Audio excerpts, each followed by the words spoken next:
How to send voice messages in Wire Messenger. Hello everyone, welcome back to Wake&Tech.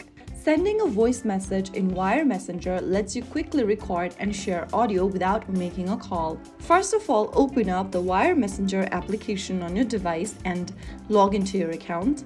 Now open up a conversation where you want to send a voice message.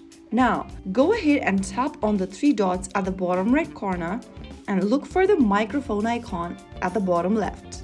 Tap on the microphone icon and allow access for Wire to use your device's microphone by clicking Allow. Now, tap on your microphone option and then tap on this red record button to record your audio. Hey, what's up? After the recording is done, tap on the pause button at the bottom and your recording is ready. Now, for your recordings, you can apply these effects at the bottom. Hey, what's up? After the recording is done, tap on the pause button at the bottom. These are the voice effects you can use to your recording. Once you are done choosing the effect, click on the check mark at the bottom. Now you have sent the voice message to your selected recipient. So that's how you send voice messages in Wire Messenger. If you found the video helpful, don't forget to like, share, and subscribe to our channel. I will see you again in the next video. Stay tuned and thanks for watching.